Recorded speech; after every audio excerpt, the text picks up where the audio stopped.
Darshan sir bale ಯಾಕೆ cancel ಆಯಿತು? ಇದರ ಹಿಂದೆ ನಿಜವಾಗಿಯೂ ರಾಜಕೀಯ ಇದೆಯಾ? ಸುಪ್ರೀಂ ಕೋರ್ಟ್ ಯಾಕೆ ಇಷ್ಟು ಕಠಿಣ ನಿರ್ಧಾರ ತೆಗೆದುಕೊಂಡಿತ್ತು? ಈ ಎಲ್ಲ ಪ್ರಶ್ನೆಗಳಿಗೂ ನಿವೃತ್ತ ಡಿಸಿಪಿ ಬಸವರಾಜ್ ಮಾಲ್ಗತ್ತಿ ಸರ್ ನೇರವಾಗಿ ಉತ್ತರ ಕೊಟ್ಟಿದ್ದಾರೆ. ದರ್ಶನ್ ಬಗ್ಗೆ ಕಾಳಜಿ ಮಾತುಗಳನ್ನು ಆಡಿದ್ದಾರೆ. ಜೊತೆಗೆ ಕೆಲ ತಪ್ಪುಗಳನ್ನು ಓಪನ್ ಆಗಿ ಹೇಳಿದ್ದಾರೆ. ಈ ಇಂಟರ್ವ್ಯೂ ಮೂಲಕ ನಿಮಗೆ ಸಾಕಷ್ಟು ವಿಚಾರಗಳನ್ನು ಸಂದರ್ಶನ ಕೊಟ್ಟಿದ್ದಾರೆ ನಮ್ಮ ಬಸವರಾಜ್ ಮಾಲ್ಗತ್ತಿ ಸರ್ ಅವರು. 10 ಮಂದಿ ಮಾತ್ರ ತಗೊಂಡಿದ್ದಾರೆ. ಸೊ ಇನ್ನು ಎಷ್ಟು ಜನ ಉಳಿದ್ರು? ಹೌದು ಸರ್, 267 ಜನ. 267 ಜನರಲ್ಲಿ ಅದು ಎಲ್ಲ ಮುಗಿಬೇಕಾದ್ರೆ ನನಗಟ್ಲೆ ವರ್ಷಗಟ್ಟಲೆ ತಗೋತಾ ಇದ್ದು. ಒಂದೇ ಸಪ್ರೇಟ್ ಆಗಿ ಅವ್ನ ಕೇಸ್ ಸಲುವಾಗಿನೇ ಒಂದು ಕೋರ್ಟನ್ನು ನೇಮಿಸಿ ಜಡ್ಜ್. ಹಿಂದೆ ಇದೇ ಸುಪ್ರೀಂ ಕೋರ್ಟ್ನ ಚೀಫ್ ಜಸ್ಟಿಸ್ ಚಂದ್ರಚೂಡ ಅಂತಿದ್ರು ಇವ್ರ ಹಿಂದೆ. ಅವ್ರು ರಿಟೈರ್ಡ್ ಆದ್ರು ನೋಡಿ ಲಾಸ್ಟ್ ಟೈಮ್ ಇಬ್ರು. ಸೊ ಅವರು ಬಹಳ ನಿಷ್ಠುರವಾದ ಜಡ್ಜ್ ಅವರು. ಅವ್ರು ಹೇಳಿದ್ರು ಅಂಡರ್ ಟ್ರಯಲ್ ಇರುವಾಗ ಯಾರನ್ನೂ ಅನಾವಶ್ಯಕವಾಗಿ ಜೈಲಿನಲ್ಲಿ ಇಡಬಾರ್ದು, ಅವ್ರಿಗೆ ಜಾಮೀನು ಬಿಡಬೇಕು ಅಂತ ಹೇಳಿ ಅವ್ರು ಡೈರೆಕ್ಷನ್ ಕೊಟ್ಟಿದ್ರು. ಅವ್ರು ಚೀಫ್ ಜಸ್ಟಿಸ್ ಆಫ್ ಇಂಡಿಯಾ ಅವಾಗೆ. ಶಿಕ್ಷೆ ಆಗಿದ್ದ ಮೊದಲು ಯಾಕೆ ಜೈಲಿನಾಗ ಇಡ್ತೀರಿ ಅವರಿಗೆ? ಅವನು if is eligible for bail let him go on bail ಅಂತ ಅವ್ರದ್ದು ಇದಿತ್ತು ಹಿಂದಿನ ಚೀಫ್ ಜಸ್ಟಿಸ್. ಒಳ್ಳೆ ಎಮಿನೆಂಟ್ ಲಾಯರ್ಗಳು ಕೊಡಬೇಕು ಅಲ್ಲಿ. ನಿಕಮ್ಮು, ಕಪಿಲ್ ಸಿಬಾಲ್, ಸಿಂಘ್ವಿ ಈ ತರ ನೋಟೆಡ್ ರಾಜಕೀಯ ಕೈವಾಡ ಏನಾದ್ರು ಇದೆಯಾ ಸರ್ ಇದಕ್ಕೆ? ಇದು ಕೇಸ್ನಲ್ಲಿಯೂ ಸುಪ್ರೀಂ ಕೋರ್ಟ್ ವರೆಗೂ ಅಪೀಲ್ ಮಾಡ್ಲಿಕ್ಕೆ ಹೋಗಿಲ್ಲ ಬೇಲ್ ಸಲುವಾಗಿ. This is the first time ನನ್ನ ಲೆಕ್ಕದಲ್ಲಿ. ಕೆಲವೊಂದು ಸೆನ್ಸಿಟಿವ್ ಕೇಸ್ನಲ್ಲಿ ಹೋಗಿದ್ದಾರೆ.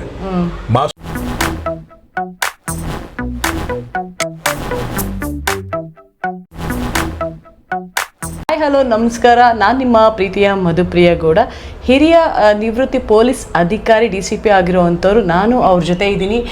ಬಸವರಾಜ್ ಸರ್ ಮಾಲ್ಗತ್ತಿ ಅಂತ ಹೇಳಿ, ಬಸವರಾಜ್ ಮಾಲ್ಗತ್ತಿ ಸರ್, ನಾನು ಅವರೊಂದಿಗೆ ಇದ್ದೀನಿ. ಇವತ್ತು ಅವ್ರ ಜೊತೆ ಒಂದು ಸ್ಪೆಷಲ್ ಆಗಿರೋ ಸಂದರ್ಶನ ತಗೋಬೇಕಂತ ಹೇಳಿ ನಾನು ಬಂದಿದ್ದೀನಿ. ತುಂಬ ಥ್ಯಾಂಕ್ಸ್ ಸರ್, ನೀವು ನನಗೆ ಅವಕಾಶ ಮಾಡಿಕೊಟ್ಟಿದ್ದಕ್ಕೆ. ಸರ್ ಹೇಗಿದ್ದೀರಾ ಸರ್? ಎಷ್ಟೋ ವರ್ಷದ ನಂತರ ನಾನು ಭೇಟಿ ಮಾಡ್ತಾ ಇದ್ದೀನಿ ಸರ್. ಖುಷಿನೂ ಆಗ್ತದೆ ಒಂದು ಕಡೆ. ಸೊ ನಾನು ಇಂಟರ್ವ್ಯೂ ತಗೊಳ್ಳೋ ಟೈಮಲ್ಲಿ ನೀವು ನನಗೆ ಅವಕಾಶ ಮಾಡಿಕೊಟ್ಟಕ್ಕೆ ನಾನು ಇದೊಂದು ಸ್ಟೆಪ್ಸ್ ನಮ್ಮದು ಎಲ್ಲ ಬರ್ತಾ ಇರೋದು. ಸೊ ಹಾಗಾಗಿ ನೀವು ನನಗೆ ಸಪೋರ್ಟ್ ಮಾಡಿದ್ದೀರಾ ಸರ್, ತುಂಬ ತುಂಬ ಧನ್ಯವಾದ ಹೇಳ್ತೀನಿ ಸರ್. ಸೊ ಹಾಗೆ ಸರ್, ಈಗ ನಿಮಗೆ ಗೊತ್ತಿರೋ ಅಂಥದ್ದು, ಈಗ ನಮ್ಮ ದರ್ಶನ್ ಸರು ಎಲ್ಲರಿಗೂ ಪ್ರೀತಿಯ ಪಾತ್ರರಾಗಿರುವಂಥವ್ರು. ನಾನು ಕೂಡ ಅವ್ರ ಅಭಿಮಾನಿ ಕೂಡ. ತುಂಬಾ ಇಷ್ಟ ನನಗೆ ದರ್ಶನ್ ಸರ್ ಅಂದರೆ. ಸೊ ಹಾಗೆ ಈಗ ಅವರಿಗೆ ಸರ್, ಈಗ ಸುಪ್ರೀಂ ಕೋರ್ಟಲ್ಲೇ ಅರ್ಜಿ ಹಾಕಿದ್ರು, ಬೇಲ್ ಕ್ಯಾನ್ಸಲ್ ಆಗಿದೆ. ಮತ್ತು 5 ಜನಕ್ಕೂ ಕೂಡ ಅವ್ರ ಬೇಲ್ ಆಗಿದೆ. ಇವ್ರಿಗೆ ಯಾಕೆ ಸರ್ ಬೇಲ್ ಕ್ಯಾನ್ಸಲೇಷನ್ ಆಯಿತು? ನೋಡಿ, 90 ದಿವಸ ಆದಮೇಲೆ ಪೊಲೀಸರು ಚಾರ್ಜ್ ಶೀಟ್ ಒಳಗೆ 90 ದಿವಸ ಒಳಗೆ ಚಾರ್ಜ್ ಶೀಟ್ ಹಾಕ್ತಾರೆ. 90 ದಿವಸ ಆದಮೇಲೆ ಅವನಿಗೆ ಬೇಲ್ ಹಾಕಲಿಕ್ಕೆ ರೈಟ್ಸ್ ಇದೆ. ಯಾವುದೇ ಆರೋಪಿಗೆ ಬೇಲ್ ಅಪ್ಲೈ ಮಾಡಲಿಕ್ಕೆ ಅವನಿಗೆ ಹಕ್ಕಿದೆ. ಆ ಪ್ರಕಾರ ಅವರು ಬೇಲ್ ಅಪ್ಲೈ ಮಾಡಿದ್ರು, ಲೋಯರ್ ಕೋರ್ಟ್ ಕೊಡಲಿಲ್ಲ. ನಂತರ ಹೈಕೋರ್ಟ್ನಲ್ಲಿ ಬೇಲ್ ಆಯಿತು. ಹೈಕೋರ್ಟ್ ಬೇಲ್ ಆಗಿದ್ದನ್ನು ಅವರು ಗೌರ್ಮೆಂಟ್ದವರು ಮತ್ತೆ ಅಪೀಲ್ ಹೋದರು ಸುಪ್ರೀಂ ಕೋರ್ಟಿಗೆ. ಅಪೀಲ್ ಹೋದಾಗ ಸುಪ್ರೀಂ ಕೋರ್ಟ್ನಲ್ಲಿ ಅದು ರಿಜೆಕ್ಟ್ ಆಯಿತು. ಹೈಕೋರ್ಟ್ ಮೇಲೇನೂ ಒಂಥರ ಕಮೆಂಟ್ ಮಾಡಿದ್ರು, ಬೇಲ್ ಕೊಟ್ಟಿದ್ದು ರಾಂಗ್ ಅಂತ. ಅಲ್ಲ, ಅದು ಕಮೆಂಟ್ ಮಾಡೋರು ಅಲ್ಲಿ ಜಡ್ಜ್ಗಳು, ಸುಪ್ರೀಂ ಕೋರ್ಟ್ ಜಡ್ಜರು ಆ ಥರ ತಪ್ಪು ಮಾಡಿದ್ದಾರೆ ಅನ್ನೋ ರೀತಿಯಲ್ಲಿನೇ ಮಾತಾಡಿದ್ರು, ಕಮೆಂಟ್ ಮಾಡಿದ್ರು. ಅದು ಆ ನಂತರ ಅವರು ಬೇಲ್ ಕ್ಯಾನ್ಸಲ್ ಆಗಿ ವಾಪಸ್ಸು ಮತ್ತೆ ಜೈಲಿಗೆ ಹೋಗ್ಬೇಕಾಯ್ತು. ಸೊ ಈಗ ಈಸ್ ಅಂಡರ್ ಕಸ್ಟಡಿಯಲ್ಲಿ ಇದ್ದಾರೆ. ಇನ್ನೂ ಅದು ಬೇಲ್ ಕ್ಯಾನ್ಸಲೇಷನ್ ಇದ ನಂತರ ಇವರು ಅವರಲ್ಲಿ ಇರುವಂಥ 17 ಜನ ಆರೋಪಿಗಳಲ್ಲಿ ಒಂದು 5 ಜನರಿಗೆ ಮತ್ತೆ ಬೇಲ್ ಅಪ್ಲೈ ಮಾಡಿದ್ರು. ಅವ್ರಿಗೆ ಜಾಮೀನು ಸಿಕ್ತು, ಲೋವರ್ ಕೋರ್ಟ್ನಲ್ಲಿ ಜಾಮೀನು ಸಿಕ್ಕಿದೆ. ಸೊ ನನಗೂ ಸಿಗಬಹುದು ಅಂತ ಇವನು ಮೋಸ್ಟ್ಲಿ ಅಪ್ಲೈ ಮಾಡಿರ್ಬೋದು ಸುಪ್ರೀಂ ಕೋರ್ಟ್ಗೆ. ಅಪ್ಲೈ ಮಾಡಿದ್ರು. ಸುಪ್ರೀಂ ಕೋರ್ಟ್ ಅಪ್ಲೈ ಮಾಡಿದ್ದಕ್ಕೆ ಅವರು ಕನ್ಸಿಡರ್ ಮಾಡಲಿಲ್ಲ. ಅದಕ್ಕೂ ಒಂದು ಕಾರಣ ಇರ್ಬೋದು, ಹಿಂದಿನ ಅವನ ಬಿಹೇವಿಯರು, ಲಾವಿಶ್ ಆಗಿ ಜೈಲಿನಲ್ಲಿ ಇದ್ದಿದ್ದು, ಕಾಫಿ ಕುಡಿತಾ ಇರೋದು, ಸಿಗರೆಟ್ ಸೇರ್ತಾ ಇರೋದು, ಹರಟೆ ಹೊಡೆಯೋದು. ಸೊ ಇದನ್ನೆಲ್ಲ ನೋಡಿ ಅವರು ಏನು ಇದಕ್ಕೆ ಇದಾಗಿರುವ ಅವ್ರ ಬಗ್ಗೆ ಒಂಥರ ಏನಂತ ಎಂಥ ಒಪಿನಿಯನ್ನು ಕ್ರಿಯೇಟ್ ಆಗಿದೆ ಒಂಥರ ಜಡ್ಜ್ ಮೇಲೆ ಪರಿಣಾಮ ಬೀರಿದೆ. ಸೊ ಹೀಗಾಗಿ ಅವರು ಬೇಲ್ ಕೊಡಲಿಲ್ಲ, ಬೇಲನ್ನು ಕ್ಯಾನ್ಸಲ್ ಮಾಡಿದ್ದಾರೆ. ಆದಷ್ಟು ಬೇಗ. ಮತ್ತು ಬೇಲಿಗೆ ಇವರು ಅಪ್ಲೈ ಮಾಡಿದ್ದು ರೀಸನ್ಗಳು ಭಾಳ ಸಿಲ್ಲಿ ರೀಸನ್ ಇದ್ದಾವೆ. ನನಗೆ ಈಗ ಜೈಲಿನಲ್ಲಿ ಸರಿ ನೋಡ್ಕೋತಾ ಇಲ್ಲ, ಸರಿಯಾದ ಊಟ ಕೊಡ್ತಾ ಇಲ್ಲ, ನನಗೆ ನನ್ನ ಮಿಸಸ್ ಬಂದರೆ ಭೇಟಿ ದರ್ಶನ ಕೊಡ್ತಾ ಇಲ್ಲ, ಬೇರೆಯವ್ರ ಜೊತೆ ಮಾತಾಡಲಿಕ್ಕೆ ಅವಕಾಶ ಕೊಡ್ತಾ ಇಲ್ಲ, ನನಗೆ ವಾಕಿಂಗ್ ಹೋಗ್ಲಿಕ್ಕೆ ಬಿಡ್ತಾ ಇಲ್ಲ, ಆನಂತರ ಕ್ವಾರಂಟೈನ್ದಲ್ಲಿ ಇಟ್ಟಿದ್ದಾರೆ, ಓಪನ್ ಇದರಲ್ಲಿ ನನಗೆ ಹೊರಗಡೆ ವಾಕ್ ಮಾಡಲಿಕ್ಕೆ ಅವಕಾಶ ಕೊಡ್ತಾ ಇಲ್ಲ. ಸೊ ಇಷ್ಟೆಲ್ಲ ರೀಸನ್ಗಳನ್ನು ಹಾಕಿ ಕೊಟ್ಟಿದ್ದಾರೆ. ಅವರು ಒಪಿನಿಯನ್ ಕೇಳಿದ್ರು ಜೈಲ್ ಇದಕ್ಕೆ ಡಿಪಾರ್ಟ್ಮೆಂಟಿಗೆ. ಆವಾಗ ಜೈಲ್ ಡಿಪಾರ್ಟ್ಮೆಂಟ್ ಇಲ್ಲ, ನಾವು ಏನು ಪೊಲೀಸ್ ಮ್ಯಾನ್ಯುವಲ್ ಇದೆ, ಜೈಲ್ ಮ್ಯಾನ್ಯುವಲ್ ಏನಿದೆ ಆ ಮ್ಯಾನ್ಯುವಲ್ ಪ್ರಕಾರ ನಾವು ಅವ್ರಿಗೆ ಎಲ್ಲ ಸವಲತ್ತುಗಳು ಕೊಟ್ಟಿದ್ದೀವಿ, ಸೊ ಅದಕ್ಕಿಂತ ಹೆಚ್ಚಿಗೆ ಸವಲತ್ತು ಕೊಡ್ಲಿಕ್ಕಾಗಲ್ಲ ಅಂತ ಅವರು ರಿಪ್ಲೈ ಕೊಟ್ಟರು. ಸೊ ಇದೆಲ್ಲ ಕನ್ಸಿಡರ್ ಮಾಡಿನೇ ಆಮೇಲೆ ಇವ್ರಿಗೆ ಬೇಗ ಆದಷ್ಟು ಬೇಗ ಕೇಸನ್ನು ಮುಕ್ತಾಯಗೊಳಿಸಬೇಕು ಅಂತ ಲೋಯರ್ ಕೋರ್ಟಿಗೆ ಡೈರೆಕ್ಷನ್ ಕೊಟ್ಟಿದ್ದಾರೆ ಸುಪ್ರೀಂ ಕೋರ್ಟ್ನವರು. ಅಂದರೆ 1 ವರ್ಷದಲ್ಲಿ ಮುಗಿಸ್ಬೇಕು ಅಂತ ಮಾಡಿದ್ದಾರೆ. ಬಟ್ 1 ವರ್ಷದಲ್ಲಿ ಮುಗಿಯುವಂಥ ಚಾನ್ಸೇನೇ ಇಲ್ಲ. ಯಾಕಂದರೆ ಟೋಟಲಿ ಸಾಕ್ಷಿಗಳಿರೋದು 267 ಜನ ಸಾಕ್ಷಿಗಿದ್ದಾರೆ. 267 ಜನರಲ್ಲಿ ಈಗ ಬರೇ 7 ತಿಂಗಳಾಯ್ತು ಈಗ ಟ್ರಯಲ್ ಸ್ಟಾರ್ಟ್ ಆಗಿ. 7 ತಿಂಗಳಲ್ಲಿ ಬರೇ 10 ಮಂದಿ ಮಾತ್ರ ತಗೊಂಡಿದ್ದಾರೆ. ಸೊ ಇನ್ನು ಎಷ್ಟು ಜನ ಉಳಿದ್ರು? 267 ಜನ. 267 ಜನರಲ್ಲಿ ಅದು ಎಲ್ಲ ಮುಗಿಬೇಕಾದ್ರೆ ನನಗಟ್ಲೆ ವರ್ಷಗಟ್ಟಲೆ ತಗೋತಾ ಇದು ಕೇಸು. ಯಾಕಂದರೆ ಆ ಕೋರ್ಟಿಗೆ ಹಾಜರಾಗಬೇಕು, ಕೋರ್ಟಿಗೆ ಒಬ್ರು ವಕೀಲರು ಬರ್ತಾರೆ, ಒಮ್ಮೊಮ್ಮೆ ಹುಷಾರಿರೋದಿಲ್ಲ, ಅಥವಾ ಇವನು ಅಬ್ಸೆಂಟ್ ಆಗ್ತಾನೆ, ಏನಾದರೂ ಒಂದು ಏನಾದರೂ ಒಂದು ರೀಸನ್ ಇರ್ತದೆ. ಅದು ಅಥವಾ ಅವ್ರ ವಕೀಲ ಇದು ಎಕ್ಸ್ಟೆನ್ಷನ್ ತಗೋತಾನೆ, ನನಗೆ ಬೇರೆ ಕೆಲಸ ಇದೆ, ಅಲ್ಲಿ ಹೋಗ್ಬೇಕು ಇಲ್ಲಿ ಹೋಗ್ಬೇಕು ಅಂತೇನು, ಅಥವಾ ಹುಷಾರಿಲ್ಲ, ಏನೋ ಒಂದು ನೆಪ ಹೇಳಿ ಅಡ್ಜರ್ಮೆಂಟ್ ತಗೋತಿರ್ತಾರೆ. ಸೊ ಆ ಥರ ಅಡ್ಜರ್ಮೆಂಟ್ ಆದಾಗ ಬೇಗ ಮುಗಿಬೇಕಂತ ಅನ್ನೋದು ಇದು ನನಗೇನು ಅನಿಸೋದಿಲ್ಲ. ಯಾಕಂದರೆ ಆದರೆ ಅದು ಬೇಗ ಮುಗಿಲಿಲ್ಲ ಅಂದರೆ ಮತ್ತೆ ಅಗೇನ್ ಅವನು ಸುಪ್ರೀಂ ಕೋರ್ಟಿಗೆ ರಿವ್ಯೂ ಮಾಡ್ಬೋದು. ರಿವ್ಯೂ ಅಪ್ಲಿಕೇಶನ್ ಹಾಕಬೇಕು. ಹಾಕಿದ್ಮೇಲೆ 6 ತಿಂಗಳ 1 ವರ್ಷ ಸಮೀಪಲ್ಲಿ ಎಷ್ಟು ಕೇಸು ಇವರು ಸಾಕ್ಷಿಗಳನ್ನು ತಗೋತಾರೆ. 267 ಜನರಲ್ಲಿ ಬರೀ 10 ಮಂದಿ ತೊಗೊಂಡಿದ್ದಾರೆ. ಭಾಳ ಆದರೆ ಇನ್ನೊಂದು 40-50 ಆಗ್ಬೋದು ನನ್ನ ಲೆಕ್ಕದಲ್ಲಿ. ಯಾಕಂದ್ರೆ 250 ಜನ ಇರ್ತಾರೆ. ಬಟ್ 267 ಜನನೂ ತಗೋಬೇಕಂತ ಏನು ರೂಲ್ ಇಲ್ಲ. ಅದರಲ್ಲಿ ಅವಶ್ಯಕತೆ ಇರಲಾರ್ದು ಡಿಲೀಟ್ ಮಾಡಬಹುದು. ಅದನ್ನ ಅಂದಾಜು ಎಷ್ಟು ಜನನ ತಗೋಬಹುದು ಅಂತ ಅಲ್ಲ ಹೇಳಕ್ ಬರೋದಿಲ್ಲ. ಅವ್ರ ರಿಪಾರ್ಟ್ಸ್ ಮೇಲೆ ಇರ್ತದೆ, ಪ್ರಾಸಿಕ್ಯೂಟರ್ ಮೇಲೆ ಇರ್ತದೆ. ಪ್ರಾಸಿಕ್ಯೂಟರ್ ಹೇಗೆ ಅವರು ಇದನ್ನ ತಗೋಬೇಕಂದ್ರೆ ತಗೋಬೇಕು, ಬೇಡ ಅಂದ್ರೆ ಡ್ರಾಪ್ ಮಾಡಬಹುದು. ಸೊ ಆ ಥರ ಇರ್ತದೆ. ನನಗನ್ಸೋ ಮಟ್ಟಿಗೆ ಇಷ್ಟು ಬೇಗ ಡೈರೆಕ್ಷನ್ ಕೊಟ್ಟರು ಸಹ ಅವ್ರು ಬೇಗ ಮುಗಿಸ್ಲಿಕ್ಕೆ ಸಾಧ್ಯ ಇಲ್ಲ. ಸಾಕ್ಷಿಗಳು ಇಷ್ಟು ಇಲ್ಲಾಂದ್ರೆ ಏನಾದ್ರು ಗೌರ್ಮೆಂಟ್ ಒಂದೇ ಸಪ್ರೇಟ್ ಆಗಿ ಅವ್ನ ಕೇಸ್ ಸಲುವಾಗಿನೇ ಒಂದು ಕೋರ್ಟನ್ನು ನೇಮಿಸಿ ಜಡ್ಜ್ ನೇಮಿಸಿ ಅಲ್ಲ ಗೌರ್ಮೆಂಟ್ ಮಾಡ್ಬೋದು. ಬಟ್ ಹಂಗೇನು ಹೇಳಿಲ್ಲ ಸುಪ್ರೀಂ ಕೋರ್ಟ್ ಮಾಡಂತ. ಇದೇ ಕೋರ್ಟ್ನಲ್ಲಿನೇ ಮುಗಿಸಂತ ಕೊಟ್ಟಿದ್ದಾರೆ. ಸೊ ಹೀಗಾಗಿ ನನಗೆ ಒಂದು 6 ತಿಂಗಳಾದ್ಮೇಲೆ ಮತ್ತೆ ಅಪೀಲ್ ಮಾಡ್ಬೋದು. ಅವನು ಅಪೀಲ್ ಮಾಡಲಿಕ್ಕೆ ಅವಕಾಶ ಇದೆ. ರಿವ್ಯೂ ಮಾಡ್ಬೋದು. ನೋಡಿ ನೀವು ಬೇಗ ಮುಗಿಸಂತಂದಿರಿ, ಈಗ 247 ಜನ ಸಾಕ್ಷಿದಾರರಿದ್ದಾರೆ, ಈಗ ಬರೀ ಕೇವಲ ಕೆಲವೇ ಮಂದಿ ಆಗಿದೆ ಅಂತ ತಿಳ್ಕೊಂಡು ರೀಸನ್ ಹಾಕಿ ನನಗಿದು ನೋಡಿದ್ರೆ 1 ವರ್ಷದೊಳಗೇನೆ ಇದು ಆಗೋದಿಲ್ಲ, ಅದಕ್ಕೆ ನನಗೆ ಜಾಮೀನು ಬಿಡಬೇಕು ತಮ್ಮ ಇದು ಅಂತ ರಿಕ್ವೆಸ್ಟ್ ಮಾಡ್ಕೊಂಡು ರಿವ್ಯೂ ಪೆಟಿಷನ್ ಅಂತಾರೆ. ಅದಕ್ಕೆ ರಿವ್ಯೂ ಪೆಟಿಷನ್ ಹಾಕ್ಬೋದು ಸುಪ್ರೀಂ ಕೋರ್ಟಿಗೆ. ಆವಾಗ ಬೇಕಾದ್ರೆ ಕನ್ಸಿಡರ್ ಮಾಡಬಹುದು. ಅಲ್ಲಿವರೆಗೂ ಇದು ಬಿಡುಗಡೆ ಇಲ್ಲ, ಅವನ ಒಳಗೆ ಇರಬೇಕಾಗ್ತದೆ. ಯಾಕಂದ್ರೆ ಸುಪ್ರೀಂ ಕೋರ್ಟ್ ಮಾಡೋದ್ರಿಂದ ಅದು ಇನ್ನೊಂದು ಅಪೀಲ್ ಹೋಗ್ಬೋದು. ಕಾನ್ಸ್ಟಿಟ್ಯೂಷನ್ ಬೆಂಚ್ ಅಂತ ಇದು ಡಬಲ್ ಬೆಂಚ್ ಜಜ್ಮೆಂಟ್ ಇದೆ, ಮೊನ್ನೆ ಬಂದಿದ್ದು supreme court double bench judgement. ಇದು ಜಜ್ಮೆಂಟ್ ನೆಕ್ಸ್ಟು ಅದು ಬಿಟ್ಟರೆ ಕಾನ್ಸ್ಟಿಟ್ಯೂಷನ್ ಬೆಂಚ್ ಅಂತ ಇರ್ತದೆ. ಆ ಬೆಂಚಿಗೆ ಇಂಥ ಇಂಡಿವಿಜುವಲ್ ಕೇಸ್ ತಗೊಂಡು ಹೋಗೋದಿಲ್ಲ. ಅವೆಲ್ಲ ಜನರಲ್ ಆಗಿ ಸರ್ಕಾರಕ್ಕೆ ಸಂಬಂಧಪಟ್ಟಿದ್ದು ಅಥವಾ ಪಬ್ಲಿಕ್ಗೆ ಸಂಬಂಧಪಟ್ಟಿದ್ದು ಇದ್ರೆ ಅಂಥವು ಮಾತ್ರ ಕಾನ್ಸ್ಟಿಟ್ಯೂಷನ್ ಬೆಂಚಿಗೆ ಹೋಗ್ತವೆ. ಈ ಇದ್ರ ಸಲುವಾಗಿ ಬೇಲ್ ಸಲುವಾಗಿ ಅಂತೂ ಇನ್ನೂವರೆಗೆ ಹೋಗಿಲ್ಲ, ಯಾವ ಹೋಗಿಲ್ಲ. ಸೊ ಹೋಗ್ಲಿಕ್ಕೂ ಬರೋದಿಲ್ಲ. ಅಪ್ಲೈ ಮಾಡಿದ್ರು ರಿಜೆಕ್ಟ್ ಮಾಡಿಬಿಡ್ತಾರೆ.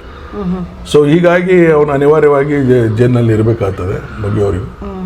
ಮತ್ತೆ ಇನ್ನೂ 1 ವರ್ಷ ಆಗ್ಬೋದು ಅನ್ಸುತ್ತೆ. 1 ವರ್ಷ ಅಂತ ಟೈಮ್ ಕೊಟ್ಟಿದ್ದಾರಲ್ಲ ಅವರು. ಅದೇ 1 ವರ್ಷ. ಬಟ್ ಇವನು 1 ವರ್ಷದೊಳಗೇನೆ ಈಗ ಇಷ್ಟೊಂದು ವಿಟ್ನೆಸ್ಗಳು ಆಗಿಲ್ಲ, ಇನ್ನೂ ಇದಾವೆ ಅಂತ ಮತ್ತೆ ಅವರು ಕೋರ್ಟ್ನವರು ರಿಕ್ವೆಸ್ಟ್ ಮಾಡ್ಕೋಬಹುದು. ಲೋಯರ್ ಕೋರ್ಟ್ನವರು ಥ್ರೂ PP ಇಂದ ರಿಕ್ವೆಸ್ಟ್ ಮಾಡ್ಕೊಂಡು ನಮಗೆ ಇನ್ನೂ ಟೈಮ್ ಬೇಕಾಗ್ತದೆ ಅಂತ ಕೇಳ್ಬೋದು, ಮತ್ತೆ ಅವರು ಟೈಮ್ ಕೊಡ್ಬೋದು. ಬಟ್ ಅಲ್ಲಿವರೆಗೂ ಇವನು ಜೈಲಿನಲ್ಲಿ ನನಗನ್ಸ ಮಟ್ಟಿಗೆ ನೆಕ್ಸ್ಟ್ ಏನು ರಿವ್ಯೂ ಪಿಟಿಷನ್ ಹಾಕಿದ್ರೆ ಅವಾಗ ಜಾಮೀನು ಸಿಗ್ಬೋದು ನನ್ನ ಲೆಕ್ಕದಲ್ಲಿ. ಯಾಕಂದ್ರೆ ಹಿಂದೆ ಇದೇ ಸುಪ್ರೀಂ ಕೋರ್ಟ್ನ ಚೀಫ್ ಜಸ್ಟಿಸ್ ಚಂದ್ರಚೂಡ ಅಂತಿದ್ರು ಇವ್ರ ಹಿಂದೆ. ಅವ್ರು ರಿಟೈರ್ಡ್ ಆದ್ರು ನೋಡಿ ಲಾಸ್ಟ್ ಟೈಮ್. ಇಬ್ರು ಮಕ್ಕಳನ್ನ ಸಾಕಿದ್ರು ಅವರು, ಡಿಸೇಬಲ್ಡ್ ಮಕ್ಕಳಿದ್ರು, ಹೆಣ್ಮಕ್ಳು. ಸೊ ಅವರು ಬಹಳ ನಿಷ್ಠುರವಾದ ಜಡ್ಜ್ ಅವರು. ಅವ್ರು ಹೇಳಿದ್ರು ಅಂಡರ್ ಟ್ರಯಲ್ ಇರುವಾಗ ಯಾರನ್ನೂ ಅನಾವಶ್ಯಕವಾಗಿ ಜೈಲಿನಲ್ಲಿ ಇಡಬಾರ್ದು, ಅವ್ರಿಗೆ ಜಾಮೀನು ಬಿಡಬೇಕು ಅಂತ ಹೇಳುದು ಅವ್ರು ಡೈರೆಕ್ಷನ್ ಕೊಟ್ಟಿದ್ರು, ಅವ್ರು ಚೀಫ್ ಜಸ್ಟಿಸ್ ಆಫ್ ಇಂಡಿಯಾ ಅವಾಗೆ. ಬಟ್ ಈ ಜಡ್ಜ್ ಅವರು ಇವ್ರು ಈ ತರ ಹೇಳ್ತಾರೆ, ಅವ್ರು ಆ ತರ ಹೇಳ್ತಾರೆ. ಅಂದ್ರೆ ಸರ್ ಏನಿಗೆ ಸರ್ ಅವಾಗ ಈ ತರ ಬದಲಾವಣೆಗಳಾಗ್ತಾ ಇರ್ತದೆ? ಈ ತರ ಏನು ಅವ್ರ ವಿಚಾರ, ಅವ್ರ ಥಿಂಕಿಂಗು, ಅವರು ಬಾಯಿ ತೆರೆದ್ರೆ ಅದು ಕಾನೂನಲ್ಲ, ಏನ್ ಮಾಡ್ಲಿಕ್ಕಾಗ್ತದೆ? ಹೌದು, ಸುಪ್ರೀಂ ಕೋರ್ಟು ಅವ್ರು ಏನೇ ಹೇಳಿದ್ರು ಅದು ಕಾನೂನು ಆಗ್ತದೆ. ಸೊ ಹೀಗಾಗಿ ಅವ್ರು ಹೇಳಿದ್ದೇ ಕಾನೂನು, ಕ್ವಶನ್ ಮಾಡುವಂಗೆ ಇಲ್ಲ. ಸೊ ಈ ತರ ಪರಿಸ್ಥಿತಿ ಇದೆ. ಒಂದೊಂದು ಕಾರಣ ಬರ್ತದೆ ನೋಡಿ. ಅವ್ರು ಒಬ್ರು ಮೆಂಟಾಲಿಟಿ ಇತ್ತು, ಅವರು ಶಿಕ್ಷೆ ಆದ್ಮೇಲೆ ಬೇಕಾದ್ರೆ ಜೈಲಿನಲ್ಲಿ ಇರಲಿ, ಶಿಕ್ಷೆ ಆಗಿದ್ದ ಮೊದಲು ಯಾಕೆ ಜೈಲಿನಾಗ ಇಡ್ತೀರಿ ಅವ್ರಿಗೆ? ಅವನು if is eligible for bail let him go on bail ಅಂತ ಅವ್ರದ್ದು ಇದಿತ್ತು ಹಿಂದಿನ ಚೀಫ್ ಜಸ್ಟಿಸ್. ಈಗಿನವರು ಇವರು ಜಡ್ಜು ಬೇಡ ಅಂತ ಹೇಳ್ತಾರೆ. ಈ ತರ ವೆರಿ ಡಿಫಿಕಲ್ಟ್ ಬರೋದು. ಆಮೇಲೆ ಅದು ಅಲ್ಲಿ ಲಾಯರ್ಗಳನ್ನ ಒಳ್ಳೆ ಎಮಿನೆಂಟ್ ಲಾಯರ್ಗಳು ಕೊಡಬೇಕು. ಅಲ್ಲಿ ನಿಕಮ್ಮು, ಕಪಿಲ್ ಸಿಬಾಲು, ಸಿಂಘ್ವಿ ಈ ಥರ ನೋಟೆಡ್ ಲಾಯರ್ಸ್ ಇರ್ತಾರಲ್ಲ, ಅವರು every minute they will charge, ಅವರಲ್ಲ every minute they will charge. ಅಂಥವ್ರಿಗೆ ಕೊಟ್ಟರೆ ಅದು ಸ್ವಲ್ಪ ಪರಿಣಾಮ ಬೀರ್ಬೋದು ಜಡ್ಜ್ ಮೇಲೆ, ಮಾಡ್ಬೋದು. ಏನೋ ಜನಸಾಮಾನ್ಯರ ವಕೀಲರಿಗೆ ಕೊಟ್ಟರೆ ಅದು ಕಷ್ಟ ಆಗೋದಿಲ್ಲ. Very well known senior lawyer ಇದ್ದರೆ ಅವರು ಪ್ರೆಸ್ ಮಾಡಿ ಜಾಮೀನು ತರಿಸ್ಕೊಳ್ಳುವಂತ ಅವ್ರಿಗೆ ಶಕ್ತಿ ಇದೆ, ತಾಕತ್ತಿದೆ. ಅಂತ ಸೀನಿಯರ್ ಹಿಂದೆ ಜೆಟ್ಮನಲ್ಲಿ ಇದ್ರು, ಅವ್ರು ಬಂದು ಹಜಾರಾದ್ರೆ ಸಾಕು ಎಲ್ಲಾನು ಆರ್ಡರ್ ಆಗ್ಬಿಡ್ತಿದ್ದು. ಆ ಥರ ಅಂತ ಲಾಯರು ಇದ್ದಾರೆ, ಈಗಲೂ ಇದ್ದಾರೆ. ಅಂಥವ್ರಿಗೆ ಕೊಟ್ಟರೆ ಏನಾದರೂ ಹೊರಗೆ ಬರೋ ಚಾನ್ಸ್ ಆಗ್ಬೋದು. ಸೊ ಎಲ್ಲೋ ಒಂದ್ ಕಡೆ ಇದಾಗ್ತಾ ಇದೆ ಅಂತ ರಾಜಕೀಯದ ಕೈವಾಡ ಏನಾದ್ರು ಇದೆಯಾ ಸರ್ ಇದಕ್ಕೆ? ಇದು ಇಲ್ಲ, ಅದು ರಾಜಕೀಯ ಇರಬಹುದು. ಯಾಕಂದ್ರೆ ನಾವು ನೋಡಿವಿ, ನಾನು 40 ವರ್ಷ ಇಲಾಖೆಯಲ್ಲಿ ಕೆಲಸ ಮಾಡಿದ್ದೇನೆ. ಸಾವಿರಾರು ಮರ್ಡರ್ ಕೇಸನ್ನು ತನಿಖೆ ಮಾಡಿದ್ದೇವೆ. ಬಟ್ ಯಾವುದೇ ಕೇಸ್ನಲ್ಲಿಯೂ ಸುಪ್ರೀಂ ಕೋರ್ಟ್ ವರೆಗೂ ಅಪೀಲ್ ಮಾಡ್ಲಿಕ್ಕೆ ಹೋಗಿಲ್ಲ ಬೇಲ್ ಸಲುವಾಗಿ. This is the first time ನನ್ನ ಲೆಕ್ಕದಲ್ಲಿ. ಕೆಲವೊಂದು ಸೆನ್ಸಿಟಿವ್ ಕೇಸ್ನಲ್ಲಿ ಹೋಗಿದ್ದಾರೆ, ಮಾಸ್ ಮರ್ಡರ್ ಕೇಸ್ನಲ್ಲಿ, ಬಹಳ ಹೈ ಇದು ಪ್ರೊಫೈಲ್ ಕೇಸ್ನಲ್ಲಿ ಅಂತ ಹೋಗಿದ್ದಾರೆ. ಬಟ್ ಈಗ ಇಂಥ ಮರ್ಡರ್ ಕೇಸ್ನಲ್ಲಿ ಇಂಡಿವಿಜುವಲ್ ಮರ್ಡರ್ ನೋಡಿದ್ದು, ಇದರಲ್ಲಿ ಹೋಗಿದ್ದು ಬಹಳ ಆಶ್ಚರ್ಯ. ಅದಕ್ಕೂ ರಾಜಕೀಯ ಹಿನ್ನೆಲೆ ಇರಬಹುದು, ಬ್ಯಾಕ್ಗ್ರೌಂಡ್. ನೀವು ಮೀಡಿಯಾದವ್ರಿಗೆ ಬೈದಿದ್ದಾವ, ಸಿಕ್ಕಾಪಟ್ಟೆ ಬೈದಿದ್ದ ಮೀಡಿಯಾದವರಿಗೆ. ಅದು ಅವರು ಅದಕ್ಕೆ ಚುನಾವಣೆ ಇರ್ಬೋದು, ಹೇಳಕ್ ಬರೋಲ್ಲ. ಅಲ್ಲ, ಸಾಮಾನ್ಯವಾಗಿ ಸರ್ ನೀವು ನೋಡ್ದಂಗೆ ಎಷ್ಟೋ ಜನ, ನಾವು ಹೆಸರು ತಗೊಳ್ಳೋದು ಬೇಡ, ಸಾಮಾನ್ಯವಾಗಿ ಎಷ್ಟೋ ಜನ ಕೊಲೆ ಮಾಡ್ತೀವಿ, ಏನೇನೋ ಅಪರಾಧಗಳು ಮಾಡಿರ್ತಾರೆ, ಅವ್ರಿಗೆ ಈಸಿಗೆ ಬೇಲ್ ಸಿಗುತ್ತೆ, ಈಸಿಗೆ ಅನುಕೂಲಗಳು ಸಿಗ್ತದೆ ಜೈಲ್ಗಳಲ್ಲಿ. ಇವ್ರು ಸೆಲೆಬ್ರಿಟಿ ಆದ್ರಿಂದ ಜನ ಇವ್ರ ಮೇಲೆ ಕಣ್ಣಿಟ್ರ ಅನ್ನೋ ರೀತಿಲಿ ಒಂಥರ ಅನಿಸ್ತದೆ. ಯಾಕಂದ್ರೆ ಈಗ ನೋಡಿ, ಅಲ್ಲಿ ಮೊನ್ನೆ ನೀವು ನೋಡಿದ್ರು ಟಿವಿಲಿ ತೋರಿಸ್ತಾ ಇದ್ರು, ಸೋಷಿಯಲ್ ಮೀಡಿಯಾದಲ್ಲಿ ಅಂತೂ ಬಹಳಷ್ಟು ಹರಿದಾಡ್ದು. ಟೆರರಿಸ್ಟ್ಗೆ ಫೋನ್ ಕೊಡ್ತಾರೆ, ಟೆರರಿಸ್ಟ್ ಆರಾಮಾಗಿ ಮಾತಾಡ್ತಾನೆ. ಉಳಿದವರೆಲ್ಲ ಇನ್ನೊಬ್ಬ ರೆಡ್ಡಿ ಇದ್ನಲ್ಲಿ ಅಂತ murder case rapist Reddy, Umesh ರೆಡ್ಡಿನೂ ಅವನು ಲಾವಿಶ್ ಆಗಿ ಜೀವನ ಮಾಡ್ತಾನೆ ಜೈಲಿನಲ್ಲಿ. ಅದು ನೋಡಿದ್ರೆ ನೋಡಿದ್ರೆ ಕನಿಕರ ಅನ್ಸುತ್ತೆ ನಮಗೆ. ಅಂತ ನನ್ನ ಮಕ್ಕಳು ದೇ ಆರ್ ಎಂಜಾಯಿಂಗ್ ಅಲ್ವಾ? ಇವ್ನು ನೋಡಿದ್ರೆ ಪಿಟಿ ಅನಿಸ್ತದೆ. ಇಷ್ಟೊಂದು ಅವ್ರಿಗೆ ಡೆಲಿಬ್ರೇಟ್ ಆಗಿ ಮಾಡ್ತಾರೋ ಏನು ವಿಂಡಿಕ್ಟಿವ್ ಆಗಿ ಮಾಡ್ತಾರೋ ಗೊತ್ತಿಲ್ಲ. ಒಟ್ಟಿನ ಮೇಲೆ ಅವರಿಗೆ ಅಷ್ಟೊಂದು ಫ್ರೀಡಮ್ ಕೊಟ್ಟಿಲ್ಲ ಜೈಲಿನಲ್ಲಿ. ಏನು ಮ್ಯಾನ್ಯುವಲ್ ಪ್ರಕಾರ ಏನು ಕೊಡಬೇಕಿತ್ತು ಅದು ಸದ ಕೊಟ್ಟಿಲ್ಲ. ನೋಡಿ, ಹಾಸಿಗೆ ಕೊಡು ಅಂತಂದ್ರೆ ಹೋಗಿ ಕೋರ್ಟಿಗೆ ಹೋಗ್ಬೇಕಾದ್ರೆ ಇದು ಇಟ್ ಈಸ್ ಟೂ ಮಚ್. ಅದು ಏನೋ ಹಿಂದೆ ನೋಡ್ರಿ, ಜಯಲಲಿತಾನ ಸ್ನೇಹಿತ ಇದ್ದಾರೆ ಯಾರವರು, ಅವರು ಜೈಲಿನಲ್ಲಿ ಇದ್ರು. ಇದೇ ಇಲ್ಲೇ ಬೆಂಗಳೂರಲ್ಲೇ ಪರಪ್ಪನಗ್ರಹದಲ್ಲಿದ್ದರು. ಸೊ ಅವ್ರಿಗೆಲ್ಲ ಬೇಕಾದಷ್ಟು ಫೆಸಿಲಿಟೀಸ್ ಇದ್ದು. ಹೌದು. ಹಿಂದೆ ರಾಜಕಾರಣಿಗಳು ಎಷ್ಟೋ ಜನ ಇದ್ದಾರೆ, ಎಂಜಾಯ್ ಮಾಡ್ತಾರೆ ಕೂಡ ಅಲ್ಲ ಆರಾಮಾಗಿದ್ದಾರೆ. ಇದೇನೋ ಸುಪ್ರೀಂ ಕೋರ್ಟ್ ಸ್ವಲ್ಪ ಜಾಡಿಸಿದೆ ಅಂತ ತಿಳ್ಕೊಂಡು ಇಷ್ಟೊಂದು ತೊಂದರೆ ಕೊಡಬಾರ್ದು, ಇಷ್ಟೊಂದು ತೊಂದರೆ ಕೊಡಬಾರ್ದು. ಈಗಾಗಲೇ ಆ ಕೇಸಲ್ಲಿ ತನಿಖೆ ನೋಡಿದ್ರೆ ತನಿಖೆಯಲ್ಲಿ ಅಷ್ಟೊಂದೇನು ಇದು ಇಲ್ಲ.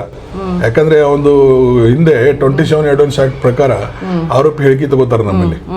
ಆರೋಪಿ ಹೇಳಿಕೆ ತಗೊಂಡ್ರೆ ಆರೋಪಿ ಈ ಕೊಲೆಯನ್ನು ನಾನು ಮಾಡಿದ್ದೀನಿ ಅಂತ ಒಪ್ಕೋಬೇಕಾಗ್ತದೆ ಅವನ ಹೇಳಿಕೆಯಲ್ಲಿ. ಆದ್ರೆ ಅದರ ಸ್ಟೇಟ್ಮೆಂಟ್ ಅಲ್ಲಿ ಆ ಕೊಲೆ ನಾನು ಮಾಡಿದ್ದೀನಿ ಅಂತ ಒಪ್ಕೊಂಡೇ ಇಲ್ಲ. ಅದೊಂದು ವೀಕ್ನೆಸ್ ಇದೆ. ಆನಂತರ ಬೇರೆ ಇನ್ನೊಂದು ಮರ್ಡರ್ ಮಾಡಿದ್ಮೇಲೆ ಓಡೋಗ್ತಾರೆ ಆರೋಪಿ, ತಪ್ಪಿಸ್ಕೊಳ್ಳಿಕ್ಕೆ ಅಲ್ಲಿ ಇಲ್ಲಿ ಸುತ್ತಾಕ್ತಾರೆ. ನೀವು ಮೊನ್ನೆ ನೋಡಿರ್ಬೋದು, ಮಾಜಿ ಮಂತ್ರಿ ಎಲ್ಲ ಹೋಗ್ಬಿಟ್ಟಿದ್ರು ಅಲ್ವಾ.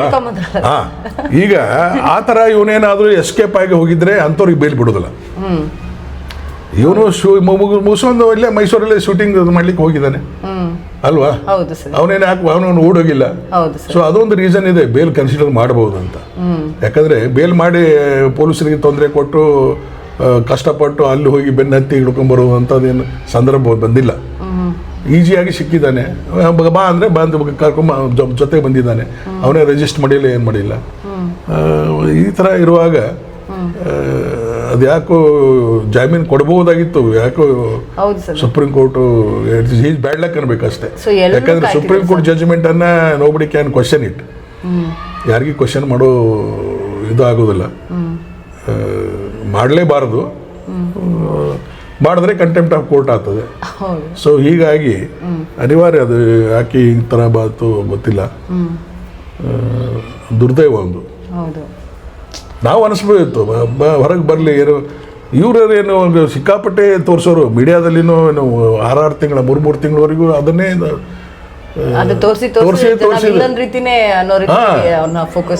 ಮಾಡಿದ್ರು. ಅದೇನು ನನಗೊಮ್ಮೆ ಕೇಳಿದ್ರು, ನನಗೊಮ್ಮೆ ಮೀಡಿಯಾದವರು ಟಿವಿ ಚಾನಲ್ದವ್ರು ಕೇಳಿದ್ರು, ಅವನೇನೋ ಬೆರಳು ತೋರಿಸ್ದ, ಮಧ್ಯದ ಬೆರಳು, ಅವನಿಗೆ 3 ತಿಂಗಳು ಜೈಲಿನಾಗಿದ್ರು, ಏನೋ ಬುದ್ಧಿ ಬಂದಿಲ್ಲ ಅಂತಂದ್ರು. ನಾನಂದೆ ಅಲ್ರಿ, ಅವನಿಗೆ 3 ತಿಂಗಳಿಂದ ಹಗಲು ರಾತ್ರಿ ಅವನಿಗೆ ಹಂಗೆ ತಿಕ್ತಾ ಇದ್ರೆ ಹಾಕೊಂಡು. ಜನ ಏನ್ ಮಾಡ್ತಾರೆ, ನಮಗೂ ಬೇಸರ ಆಗಿದೆ, ಜನರಿಗೂ ಬೇಸರ ಆಗಿದೆ. ದಿನ ನೋಡಿ ಮಾತ್ರ ಟಿವಿ ಆನ್ ಮಾಡಿದ್ರೆ ದರ್ಶನ. ಸರ್ ಈವನ್ ನನ್ನ ತಾಯಿ ಸರ್, ಅವ್ರು ಯಾವಾಗ ಫಸ್ಟ್ ಡೇ ಯಾವಾಗ ಜೈಲಿಂದ ಹೋದ್ರು, ಫಸ್ಟ್ ಡೇ ಅಂದ್ರೆ ಎಲ್ಲಿವರೆಗೂ ಅವರು ಟಿವಿ ದಿನ 1-3 ತಿಂಗಳು ಕಂಟಿನ್ಯೂಸ್ ಆಗಿ ತೋರಿಸಿದ್ರಲ್ಲ, ಒಂದು ಸೆಕೆಂಡ್ ಟಿವಿ ಆಫ್ ಮಾಡಿ ರಾತ್ರಿ 12 ಗಂಟೆ ಆದ್ರೂ ಸರಿ ಸರ್ ನಮ್ಮ ತಾಯಿ ನೋಡೋರು ಸರ್. ದರ್ಶನ್ ಹಿಂಗಾಗೋಯ್ತಲ್ಲ, ಈ ತರ ಗಂಡ್ಮಕ್ಳೇ ಅನ್ನೋದಲ್ಲ ಸರ್ ಈಗ ಫ್ಯಾನ್ಸು. ಏಜ್ಡ್ ಪರ್ಸನ್ ಕೂಡ ಇದಾರೆ ಅವ್ರಿಗೆ ಫ್ಯಾನ್ಸ್. ಇವನ್ ನನ್ನ ತಾಯಿ ಕೂಡ ಅಷ್ಟೇ. ಎಷ್ಟು ದುಃಖ ಸಾಧ್ಯ ಇಲ್ಲ. ನನಗೂ ಅವರು ಪರಿಚಯನೇ. ಇವನ್ ನನ್ನ ಮಗಳಿಗೆ ಮದುವೆ ಬಂದಿದ್ರು ಅವರು ಮೈಸೂರಲ್ಲಿ. Come to my daughter marriage. But ಏನಿಲ್ಲ, ಬ್ಯಾಡ್ ಲಕ್ ಅದು. ಅವ್ನು ನೋಡ್ರಿ, ಇದು ಮಾಡಿದ್ದು ತಪ್ಪು. ಅವನು ಇದು ಒಂದು ಸಿಲ್ಲಿ ರೀಸನ್. ಅವನೇನು ಸತ್ತವನೇನು ಮಹಾಪುರುಷ ಏನಲ್ಲ, ಅವನು ಲೋಫರನೇ. ಯಾಕಂದ್ರೆ ಹೆಣ್ಮಕ್ಳಿಗೆ ಅಸಹ್ಯವಾದಂಥ ಫೋಟೋಗಳನ್ನ ಕಳಿಸ್ತಾನೆ ಎಲ್ಲ ಲೇಡೀಸ್ಗೆ. ಅಂದ್ರೆ ಒಂಥರ ವಿಕೃತ ಮನುಷ್ಯ ಅವನು. ಅದರ ಅರ್ಥ ಮರ್ಡರ್ ಮಾಡ್ಬೇಕಂತ ಏನಲ್ಲ, ಬಟ್ ಅದ್ರ ಬೇರೆ ದಾರಿ ಇದ್ದು ಒಬ್ಬ ಇನ್ಸ್ಪೆಕ್ಟರ್ ಹೇಳಿ ಅಥವಾ DCP ಹೇಳಿ ಒಂದು ಫೋನ್ ಮಾಡಿ, ನೋಡ್ರಿ ಈ ಥರ ಮಾಡ್ತಾ ಇದ್ದಾನೆ ಅಂದರೆ ಅದು ಅವನಿಗೆ ಕರೆಸಿ ಅವನಿಗೆ ಮುಂದೆ 4 ಒದ್ದು ಅವಳಿಗೆ ಬೇಕಾದ್ರೆ ಕೈಕಾಲು ಹಿಡಿದು ತಪ್ಪಾಗಿದೆ ಅಂತೇಳಿ ಅವ್ರ ಕಡೆಯಿಂದ ಇದು ಮಾಡಿಸಿ ಕ್ಷಮೆ ಮಾಡಿ ಬಿಡ್ಬೋದಾಗಿತ್ತು. ಅಥವಾ ಬೇಡ ಕೇಸ್ ಹಾಕಿದ್ರೆ ಬುಕ್ ಮಾಡ್ಬೋದಾಗಿತ್ತು. ಅದು ಬಿಟ್ಕೊಟ್ಟು ಇಷ್ಟೊಂದೆಲ್ಲ ರಂಪಾಟ ಮಾಡ್ಕೊಂಡು ಸಿನಿಮಾ ಸ್ಟೈಲ್ನಲ್ಲಿ ಆ ಹೊಡಿ ಈ ಹೊಡಿ. ಮತ್ತೆ ಅವನಿಗೆ ಅದೇನು ಸರೌಂಡಿಂಗ್ ಇದೆ ಅಲ್ಲ, ಅವನ ಸ್ನೇಹಿತರು ದೇ ಆರ್ ನಾಟ್ ಗುಡ್. ಅವರು ಒಳ್ಳೆ ಜನ ಅಲ್ಲ. ನೋಡಿದ್ರೆ ಹುಡುಗರು, ನನ್ನ ಮಕ್ಕಳು ನಿಷೇಧಾಗಿ ನೀ ಹೊಡಿ ನಾ ಹೊಡಿ. ಅದು ಮೊದಲೇ TB ಪೇಷಂಟ್ ಇದ್ದಂಗೆ ಇದ್ದಾನವ. ಭಾಳ ಸ್ಟ್ರಾಂಗ್ ಇದ್ರೆ ಆ ಮದ್ದು ಬೇರೆ ಅಲ್ವಾ. ಮತ್ತು ಇನ್ನೊಂದೇನದ ಇದರಲ್ಲಿ ಪೋಸ್ಟ್ ಮಾರ್ಟಮ್ದಲ್ಲಿನೂ ಸಹ ಇವನು 17 ಮಂದಿಗೂ ಒಂದೊಂದು ಫಿಕ್ಸ್ ಮಾಡ್ತಾರೆ. ಇವ ಬಡಿಗಿಲಿ ಹೊಡೆದ, ಇವ ಕರೆಂಟ್ ಕೊಟ್ಟ, ಇವ ಬೂಟ್ಲೆ ತುಳಿದ, ಇವ ಬೈದ, ಇವ ಕೈ ಹಿಡಿದ. ಸೊ ಹಿಂಗೆಲ್ಲ ಒಂದೊಂದು ಲಿಂಕ್ ಮಾಡಿ ಅದನ್ನ ಚಾರ್ಜ್ ಶೀಟ್ನಲ್ಲಿ ಮಾಡ್ತಾರೆ. ಅದೇ ಪ್ರಕಾರ ಅವ್ರಿಗೆ ಶಿಕ್ಷೆಗಳನ್ನ ಕೊಡಬೇಕಾದ್ರೆ ಅವ್ರದ್ದು ಏನು ಕೃತ್ಯ ಮಾಡಿರ್ತಾರೆ, ಅವ್ರದ್ದು ಎಷ್ಟು ಇರ್ತದೆ ಆ ಕೊಲೆಯಲ್ಲಿ, ಅವ್ರ ಕೃತ್ಯ ಏನಿರ್ತದೆ ಅದ್ರ ಬಗ್ಗೆ ಮಾತ್ರ ಅವರು ಶಿಕ್ಷೆ ಕೊಡ್ತಾರೆ. ಜನರಲ್ ಆಗಿ ಎಲ್ಲರಿಗೂ ಜೀವಾವಧಿ ಶಿಕ್ಷೆ ಅಂತ ಅನ್ನೋದಿಲ್ಲ, ಹಂಗೆ ಕೊಡ್ಲಿಕ್ಕೆ ಬಿಡೋದಿಲ್ಲ. ಮತ್ತು ಅದರಲ್ಲಿ ಇದೇ ದರ್ಶನ್ ಬೂಟ್ಲೆ ಅಂತ ಹೋದಾನೆ, ಅದೇ ಕಾರಣದಿಂದನೇ ಅವ್ನು ಸತ್ತಾನಂತೇನೋ ರಿಪೋರ್ಟ್ ಇಲ್ಲ ಪೋಸ್ಟ್ ಮಾರ್ಟಮ್ದಲ್ಲಿ. ರೀಸನ್ನು ಇವನ್ ಬೂಟ್ಲಿಂದ ತುಳಿದಕ್ಕೆ ಸತ್ತಾನ ಅಂದ್ರೆ ಆಮದ್ ಬೇರೆ ಅಲ್ವಾ. ಹೀಗಾಗಿ ಅನೇಕ ನ್ಯೂನತೆಗಳಿದಾವೆ. ಸರ್ ಮುಂದಿನ ದಿನಗಳಿಗೆ ಏನಾಗ್ಬೋದು ಸರ್? ಮುಂದೆ ಹೇಳಿಕ್ ಬರೋದಲ್ಲ, ಯಾಕಂದ್ರೆ ಈಗ ನೋಡಿ ಹೈಕೋರ್ಟ್ನವರಿಗೇನೆ ಕಮೆಂಟ್ ಮಾಡಿದ್ದಾರೆ ಸುಪ್ರೀಂ ಕೋರ್ಟ್ನವರು ಜಾಮೀನು ಕೊಟ್ಟಿದ್ದಕ್ಕೆ. ಸೊ ಲೋಯರ್ ಕೋರ್ಟ್ನವ್ರು ಸ್ವಲ್ಪ ಭಯ ಪಡ್ತಾರೆ. ಸುಪ್ರೀಂ ಕೋರ್ಟ್ನವ್ರು ಹೆಂಗೆ ಈ ಥರ ಮಾಡಿದ್ಮೇಲೆ ನಮ್ಮದು ನಾವ್ಯಾವ ಗತಿಯಪ್ಪ, ನಾವು ಮುಂದೆ ಇವರು ಮುಂದೆ ಪ್ರಮೋಷನ್ ಆಗಿ ಹೈಕೋರ್ಟಿಗೆ ಹೋಗೋರಿದ್ರೆ ನಮಗೆ ಮುಂದೆ ತೊಂದರೆ ಆಗ್ಬೋದು ಅನ್ನುವಂಥ ಯೋಚನೆ ಮಾಡ್ತಾರೆ. ಮಾಡಿ ಈಗ ಮುಂದೆ ಶಿಕ್ಷೆ ಆದರೂ ಆಗ್ಬೋದು ಅಥವಾ ಆಲಿಕ್ಕೂ ಇಲ್ಲ. ಯಾಕಂದ್ರೆ ಈಗ ನೋಡಿ ಅವರ ತಾಯಿ ಹಾಸ್ಟೆಲ್ ಆಗಿದ್ದಾಳೆ. ಈಗ ರೇಣುಕಾಚಾರ್ಯನ ತಾಯಿ ಹಾಸ್ಟೆಲ್ ಆಗಿದ್ದಾಳೆ, ಉಲ್ಟಾ ಹೊಡೆದಿದ್ದಾಳೆ ಸಾಕ್ಷಿ. ಹಾಗೆ ಮುಂದೆ ಉಲ್ಟಾ ನೋಡಿ ಹೊಡಿಬಹುದು. ಇನ್ಫ್ಲೂಯೆನ್ಸ್ ವ್ಯಕ್ತಿ ಇದ್ದಾನೆ, ಅವನು ಮಾಡದೇ ಇದ್ರು ಅವನ ಪರವಾಗಿ ಯಾರಾದರೂ ಟ್ರೈ ಮಾಡೇ ಮಾಡ್ತಿರ್ತಾರೆ, ಹೋಸ್ಟೆಲ್ ಮಾಡಲಿಕ್ಕೆ ಪ್ರಯತ್ನ ಮಾಡ್ತಿರ್ತಾರೆ. ಬೇರೆಯವ್ರಿಗೆ ಹಿಡ್ಕೊಂಡು ಅವ್ರಿಗೆ ನೋಡಪ್ಪ ಆಗಿದ್ದಾಗಿದೆ ಅಂತೇಳುದು, ಮಗು ಇದೆ ನೋಡು, ಚಿಕ್ಕ ಮಗು, ಇನ್ನ ಅವಳು ಮರ್ಡರ್ ಆಗುವಾಗ ಹೇಳೋ ಹೊಟ್ಟೆಯಲ್ಲಿ ಇತ್ತು ಮಗು, ಈಗ ಮಗು ಮುಖ ನೋಡಿದ್ರೆ ಅಟ್ಲೀಸ್ಟ್ ನೀವು ಇದು ಮಾಡಿ ಅಂತ ತಿಳ್ಕೊಂಡು ಆ ದುಡ್ಡಿನ ಆಸೆಗಿಸಿ ಏನಾದರೂ ಹಚ್ಚಿ ಮಾಡಬಹುದು. ಹೇಳಕ್ ಬರೋದಿಲ್ಲ. ಮಗಿನ ಭವಿಷ್ಯ ನೋಡಿ ನೀವು ಇದನ್ನ ಇದು ಮಾಡ್ಕೊಳ್ಳಿ, ಸತ್ತವನು ಮತ್ತೆ ಮರಳಿನ ಬರೋದಿಲ್ಲ, ಹಾಗೆ ಹೇಳೋರು ಇರ್ತಾರೆ, ಕನ್ವಿನ್ಸ್ ಮಾಡಿ ಹೇಳೋರು ಇರ್ತಾರೆ. ಆ ಪ್ರಯತ್ನ ಮಾಡಬಹುದು, ಹೇಳಕ್ ಬರೋದಿಲ್ಲ, ಮಾಡಿರ್ಬಹುದು. ಯಾಕಂದ್ರೆ ಈಗ ತಾಯಿನೇ ಹೋಸ್ಟೆಲ್ ಆಗಿದೆ ಅಂದ್ರೆ ಕೇಸು ಈಗ ನನಗೆ ಗೊತ್ತಿಲ್ಲ ಸರ್, ಆಕ್ಚುಲಿ ಕಾನೂನು ನನ್ಗೆ ಅಷ್ಟು ಗೊತ್ತಿಲ್ಲ. ಇನ್ ಕೇಸ್ ಏನಾದ್ರು ರೇಣುಕಾಚಾರಿ ಫ್ಯಾಮಿಲಿ ಅವ್ರು ಏನಾದ್ರು ಅಕಸ್ಮಾತ್ ಬೇಡ ಈ ಕೇಸ್ ಅಂದ್ರೆ ವಾಪಸ್ ತಗೋಬಹುದು ಅವರು? ಇಲ್ಲ, ಹಂಗೆ ತಗೊಳ್ಳೋದು. ಈಗ ಮರ್ಡರ್ ಕೇಸಲ್ಲಿ ನಾನು ಬೇಡ, ಬೇಕಾದಾಗ ಕೊಡು, ಬೇಡದಾಗ ವಾಪಸ್ ತಗೋ, ಸಾಧ್ಯ ಇಲ್ಲ. ಅಲ್ಲ ಎಲ್ಲ ಅವು ಎಲ್ಲ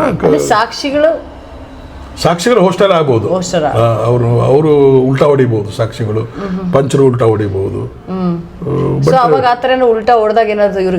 ಅದು ಹೆಲ್ಪ್ ಆಗ್ತದೆ, ಕೇಸ್ ಹೆಲ್ಪ್ ಆಗ್ತದೆ, ಖಂಡಿತ ಹೆಲ್ಪ್ ಆಗ್ತದೆ. ಬಟ್ ಟೆಕ್ನಿಕಲ್ ಎವಿಡೆನ್ಸ್ ಇದ್ರೆ ಸ್ವಲ್ಪ ಕಷ್ಟ. ಟೆಕ್ನಿಕಲ್ ಎವಿಡೆನ್ಸ್ ಕಲೆಕ್ಟ್ ಮಾಡಿದ್ದಾರೆ. ಇವತ್ತಿನ ಕಾನೂನು ತುಂಬಾ ಸ್ಟ್ರಿಕ್ಟ್ ಇದೆ ಅಲ್ಲ ಸರ್ ಇವತ್ತು? ಅಲ್ಲ, ಇವತ್ತು ಕಾನೂನು ಯಾವಾಗಲೂ ಸ್ಟ್ರಿಕ್ಟ್ ಇದೆ, ಇವತ್ತಿನ ಈಗ ಸ್ವಲ್ಪ ಜಾಸ್ತಿ ಆಗಿದೆ. ಒಳ್ಳೊಳ್ಳೆ VIP ಮಾಡ್ತಾರೆ ನೋಡ್ರಿ, ವಿನಯ್ ಕುಲಕರ್ಣಿ ಅದು ಜೈಲಿಗೆ ಹೋಯ್ತು, ಕನ್ವಿಕ್ಷನ್ ಆಯ್ತು. ಸೊ ಕೆಲವೊಂದು ಕೇಸ್ಗಳು ಉದಾಹರಣೆ ಆಗಿದ್ದಾವೆ. ಎಲ್ಲ VIP ಹೈ ಪ್ರೊಫೈಲ್ದವರು ನೋಡಿ.